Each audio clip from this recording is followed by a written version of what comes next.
Well, hello, my paranormal peeps, and welcome back to another version of the Deep Woods Paranormal Podcast. My name is Matt Harvey. I'm here tonight actually with a special guest, my wife, Amanda Harvey. Hello, everybody. So she does the stories, Amanda's ghost stories on Wednesday nights, and she wanted to talk a little bit about that real quick. Well, I just wanted to say that I haven't done very many. I'm really busy because of work. But I am going to change the format. It just got too um, confusing with me changing people's names. And those people who actually know me um, understood that and told me, hey, you kept switching the names up to the real people. So what I'm going to do is just tell the story like it's me, because it is me. So I'm gonna just from now on tell the real story, use the real names. I'm not gonna use last names. I think I was kind of afraid of what people would think of me. So that's why I switched the name up, but I'm over it and I'm just gonna tell the story from the first person. Yeah, and we have a lot of followers here in town. In fact, um, we had the pleasure of meeting one of them today. We were actually in town, and I'm not going to mention where we were, but we were doing something, going into a store, and somebody said, "Hey, you're that podcaster," and we said, "Yep, we're the podcasters," and so we had a really good conversation with her, and maybe we'll have her on in the future on a podcast. She does have a couple of people she knows that may be able to help us with Bigfoot research. So, With that being said, we are looking for people to contact us if they have an encounter or would like us to investigate their land and go. yeah, so definitely we're always looking for new witnesses. Excuse me as I'm bouncing around in my chair here. So we're always looking for new witnesses, especially in the Bastrop, Texas, and Huntsville, Texas area. Those are Bastrop is somewhere I've investigated 3 or 4 times. Huntsville, Amanda and I've been down into the national forest down there. I don't know how many times. Gotten lost on the back roads, ended up on a really scary road with no cell phone service, got creeped out, and finally just went, we're out of here. Because if something would have happened, yeah, nobody would have known probably for days. I think it was a mining log road. Pretty sure it was a logging road. Yeah, but off that little road, there was an old hiking trail, and Amanda was kind of hanging out by the car. And I said, don't go anywhere. Keep your eyes open. I'll be right back. She's like, what? No, but I went up into the woods a little bit, and I could see loops and stuff like that. Couldn't see very far. I tried to take the camera. I think we have a YouTube video on it. So I went up into there and was looking around and did see some interesting things. So you just never know. That's the same Houston National Forest. Supposedly they're all over the place in there.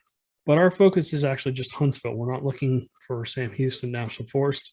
If you witness something in the Sam Houston National Forest, by all means, please come forward and talk to us. There is no judgment. We don't laugh at you. We don't ridicule you. We are 100% serious. We want to hear about your encounter. We will not share your name. We will not share the location. We will not share anything with anybody. If you want to, tell us about your story, we would just love to hear it. If you're willing to, we can record it. We can put it on our show. We'd love to have that. And now that Amanda and I are officially a production company, we will be doing a lot more videos here in the next probably couple months. We're going to start getting going here. So the young lady that we met, she says, okay, so she was all excited. She's like, where are you guys going next? Either Huntsville or Bastrop. Bastrop is an area where let me just set this up for you guys. It's very forested. I mean, there must be thousands of deer down there. I drive through there for work. I drive in and around that area a lot for work, especially late at night. And actually, I think I had a road crossing, a Bigfoot road crossing happen right in front of me. I was by myself. I just dropped off my crew to the location I was supposed to drop them off at. And something ran right across the road, but it was on 2 legs. and its arms were swinging back and forth. It was just like a second or two. It only took like 2 or 3 steps for this thing to cross the road. It wasn't very big, maybe 7, 8 feet, but it was fast. It just went from one side of the road, came out of the forest, came across the road, straight over into the other forest. So now I can't say that was a Bigfoot for sure. It was just too fast just too fast. It was dark. I did have my high beams on, but yeah, I don't know. It was like a split second. It was like there and gone. So, anyways, Bastrop seems to be a hot spot for them. Now, Bastrop is kind of isolated. It has its own little forested area. It has the Colorado River. It has lots of rivers around there. But there are pockets of Bigfoots all over the place. Huntsville is another one. People have seen Bigfoots up in Huntsville forever. I've had numerous sightings. I've had the opportunity to see and experience these things for myself. Amanda, unfortunately, at this point, she's still waiting to have an experience, or as I say, an encounter. You can say that couldn't be anything else but. Now, she had, when we were in the Sam Houston National Forest, we were driving, you did have that one possible sighting, and then I saw something after you saw something. So can you kind of describe what you saw? Well, I don't know what I saw because it was just a movement Hmm. in the forest, so I don't really know what I saw. Yeah. Well, I remember her turning to me saying, "I think I just saw a Bigfoot." I'm Well, like, I "Wait saw a minute." Yeah. something big, Yeah. I'm and then like, everybody says that there can't be bear in the forest, but maybe there is. they say that our client Joe and a few other people have told me there's still bears out here. I don't know if that's true or not. He's in the forest way more than I am. He lives in the forest, and supposedly he's had a couple run-ins with bears in the East Texas area. So I don't know if that's real or not. I believe him, but I don't know if they're still here or not. Supposedly they're extinct. So that's The our ultimate goal would to be to see one and prove it. That's what I want. Like, yeah. prove it. Yeah, well, that's what I always say. You have to have an experience, not just a sighting where you think you saw something like she was talking about, like she saw movement. You heard some trees branches snap. Right. You heard something walking. You heard a scream. You heard a howl. You heard of this or that. We've been lucky enough in the past to have people come forward and talk to us about some of the stuff that we presented, and they tell us, "Oh, Matt, well, take a listen to this. Does this sound like what you heard?" And sometimes it does, sometimes it doesn't. Well, I think the most interesting to me and why I'm still looking is that 90% of the stories are the same. They're very similar. The story is very similar. I saw something that was very large, over 7, 8 feet tall, clear as day, hairy. It smelled. Rocks were thrown at me. Like, the story is the same. And we've been to different areas in Texas and even different areas in California, and still the story is the same. So that's intriguing, which keeps me looking and hunting. Yeah. So yeah, that's our focus is kind of probably going to turn to Bigfoots. The problem right now is we've had almost a month where we've had almost every day at 100 degrees or more. Oh, it's been so hot. It's not Oh only my hot, gosh. it's humid and sticky outside. And then I have asthma, so as soon as I walk outside, it's like the air is constricted. It's like walking through water. Everything is heavy, and so it's very difficult for me just to do anything in this heat. It's really, really oppressive. Right. And I'm out at all hours of the night because of my job, but you're out at 3 or 4 o'clock in the morning, and it's still 90 degrees out and it's still pretty warm, and I don't think our temperatures have dropped below about 85, 86 during the night and at all recently. And So, it's also harder in the forest because everything is dry, so we're really, really loud. It's easier when there's moisture in the forest because yeah, you still hear something. You can really hear us walking through the forest, and yeah. it's noisy. So it makes it very difficult to be Mhm. kind of searching for something if they can hear us from really, really far away. Well, you think about Bigfoots, and this is all just theoretical. It's all just Theory.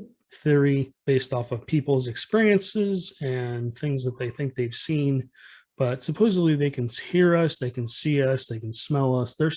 Their senses must be so much better than ours. I mean, if you combined a monkey, an orangutan, and a gorilla together and basically made them like human size or bigger, all the way up to maybe 20 feet tall, that's basically what Bigfoot is. It basically looks like a giant gorilla. Well, not all of them. The red ones look more like chimpanzees. Black ones are usually the biggest ones. They look more like a gorilla. They have that more cone of a head. And then the brown ones, I've only seen a brown one, I think once or twice. And essentially they're pretty good size too, but they're usually more barrel chested. They're usually wider than the black ones. They're not as tall. They are the 7-8 foot tall ones. And I've seen a couple of times where there's possibly been twins together, and that was out in Black Star Canyon. Anyways, so yeah, that's what we're trying to accomplish. We're trying to find some really good hot spots out in Huntsville, and we want to know if anybody else has seen a Bigfoot in Bastrop. There's been several reports in the area that we've investigated, but we want to know if they're being seen other places. In Bastrop, it seems like they're juveniles. So whenever I go down there, I'm always a little bit leery because I'm going, okay, I'm seeing the juveniles. That means the parents are probably close by somewhere, or they're just dropping the kids off in this area because it's safe, and then they're coming back for them later or whatever. Who knows what they're doing? Or The maybe, forest is babysitting the babies. yeah. Well, it's right next to the Colorado River. These things supposedly know how to swim. There's been multiple reports of people possibly seeing them swimming. It's like a play area. That's what you're saying. Yeah. So essentially, I had one encounter down there where it looked like a person in a ghillie suit. I mean, they're my size and my shape, but they're more muscular and more toned. They're not heavy like me, but they're covered. They look like mops. The one that I saw daylight sighting, I just glanced. I saw something move and I glanced over. This thing froze, and it literally, like classic Bigfoot, had an arm forward, arm back, and you could just see the long hair coming off this thing. And as soon as it saw that I was turning my head to look at it, it booked. It took off. It ran in behind some vines. Bastrop is a really hard area because they don't need to create blinds in this spot.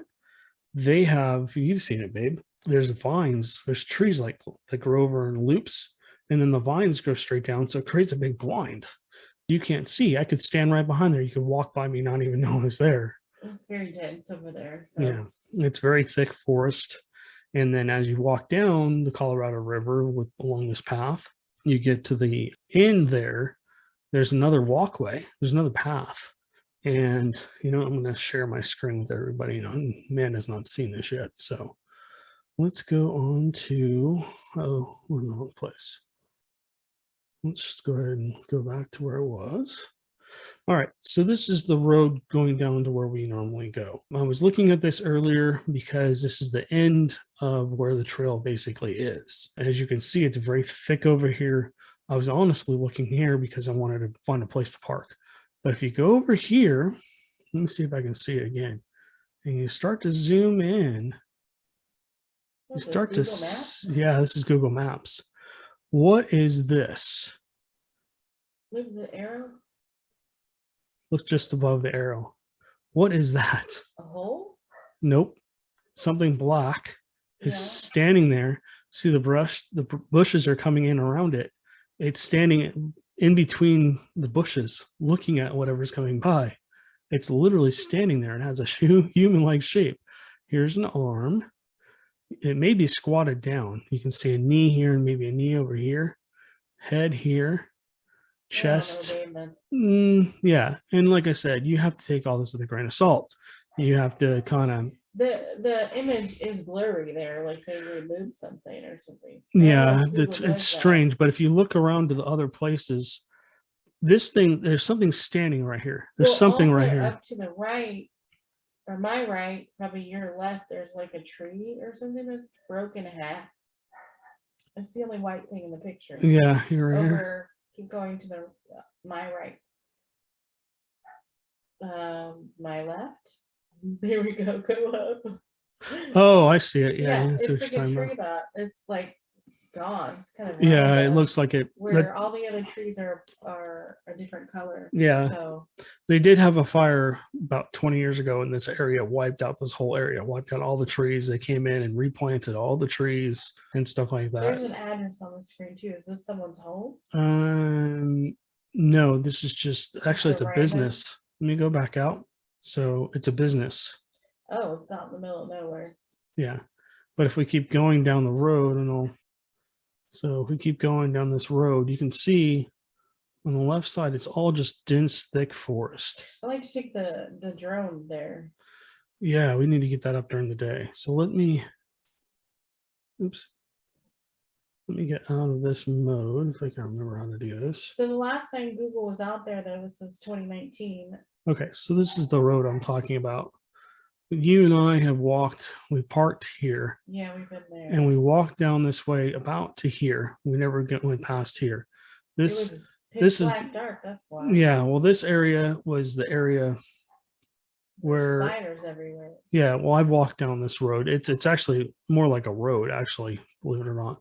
This is the boat launch for the Colorado River. This is where we had that kerplunk, something through something in the water. Yeah. And then as I was standing over there, something growled at me and had red eyes. And also that's where the deer came running out of. The deer came running out of up here. Right. Yeah. So, but yeah, when the last time I was walking down this way, I don't know how far down I got, but I don't think I got this far. I think I got about halfway. I got to about here, and there was two trees, big trees, growing right next to each other. And they went up like this, and then the brush, of course, went over the top, kind of creating like a doorway. And I watched one of them walk through there. I can't say it's a Bigfoot. I saw a black silhouette, two black silhouettes, actually. One went in, and then the other one went in and then kind of peeked back out at me. And I just got the feeling of, if you come in here, you're not going to leave. So this is why I've not returned to this location. I need to get in there during the day. And it's just, like I said, it's too hot right now. Now, these are just my experiences. This is based off of my research. If you've done your own research and you've had different accounts or different things happen, that's fine. I'm just basing this off of what I've experienced in my encounters. During the hot days, Bigfoots don't normally move around that much. I don't think they hunt. I think they hunt it more at night, because that's when the deer are out too. Deer are out more during the night. And this whole area is just so covered with deer. I mean, I've driven up in this neighborhood. It's cool. It's a cool neighborhood. But wow, I've never seen it. Looks like an Aztec. Yeah, like, no. Have you seen the Aztec like buildings? They kind of are set up like that. It's very Yeah, but when you drive up into here, I mean, there's just deer everywhere out here. It's scary how many deer are out here. And but if you come over to this side, the other side, there's nothing but basically open land. And there's some forest. We did see some forest, but I mean, you could walk farmland right there. Yeah, you could walk this whole area and pretty much nobody would ever probably see you. And the state park is just on the other side. Yeah, I mean, look at this whole area. Here's the golf club. So you can just walk right down here. You can follow this river. Let me look at something real quick. Let me zoom out. So Smithville, here's another Bigfoot sighting over here. Here's another Bigfoot sighting. Here's another Bigfoot sighting. All these blue marks are Bigfoot sightings. Here's another Bigfoot sighting. Here's another Bigfoot sighting. Here's another Bigfoot sighting. Here's another Bigfoot sighting. Who marks those blue marks? I do. These are mine. These are things I've researched online. I've got it from a credible source. But you can, if I zoom out it even more. So this is Bastrop here. You can see there's just Bigfoot sightings all in this whole area. I mean, look, it's just like a giant circle. So yeah, that's our future plans. We really want to talk to witnesses in Huntsville, Texas, and Bastrop, Texas. Like I said, you don't have to come on camera. You don't have to be interviewed or anything like that on camera. We just want to talk to you in person, have you show us where you had the experience, and so we can take a look around and maybe do an investigation in that area if we're able to, or something else. So anyways, that's what we're working on right now. We're going to be doing a lot more Bigfoot research. We're going to try and do an investigation every weekend coming up here. except for probably is it Labor Day or Memorial Day? Yeah, Labor we really Day. just need the weather to turn a little bit Yeah, cooler. it's supposed to start cooling down here at the end of the month. So August through September, it's like 90 during the day and in the 70s, high 70s, low 80s at night, which is bearable. So, all right, guys. Well, thank you for listening. We appreciate it. Thank you, babe, for coming on and going through the whole podcast with me. I appreciate it. She's going to be doing her own podcast here shortly, telling her stories. So Yes. it's coming. So thanks, guys, for listening. We appreciate you. If you want to send in a report, deepwoodsparanormal@gmail.com or my cell. I don't really care. It's out there, 979-250-0072. It's all over the internet anyways. And he answers his phone. Yeah, actually. A lot. Trust me, it's very annoying. Yeah. I answer my phone at all the wrong times. Yes, he does. So we have a very good chance of getting him, trust me. Yeah. Or you can text me, or you can go through Facebook Messenger or anything else, any other social media. We're on almost everything. You can go message us through our YouTube channel too. If you go on YouTube, like and subscribe, people. Please, we appreciate your support. We're growing, starting more channels. Like I said, we're now a production company. We just started a survival channel on YouTube. And I eventually want to do a lifestyle channel where I, do random videos about our lifestyle. So. Yeah. So you'll see more about the dogs and the craziness that we go through. Amanda being pissed off at me because I'm bringing home dogs in the middle of the night, 2 o'clock in the morning. Do not bring home another dog. Oh, geez. I don't know how many dogs we've rescued, but the last 2 are doing pretty well. We found, my best friend. Yeah. And then we found the owners for the one that jumped in your car. Yeah. So, all right, guys. Randomness. Yeah. We'll be doing a lot of different things in the future. So if there's something that you guys want to see, let us know. If you want us to do a documentary about something, let us know. And if you just want to come on the podcast to talk about your paranormal experience, it doesn't have to be Bigfoot. It can be UFO related, Bigfoot related, ghost and haunting. You lived in a haunted house. It could be just an unusual experience that makes you go, yeah, you were driving down the road and you saw something, you just couldn't explain what it was. So we do cryptozoology, we do hauntings, we do Bigfoot research, demonic activity, we do it everything, UFOs, we research everything. So again, sorry for our rambling, but we just want to get this out there. You guys have a great night. We appreciate you, and we'll talk to you later.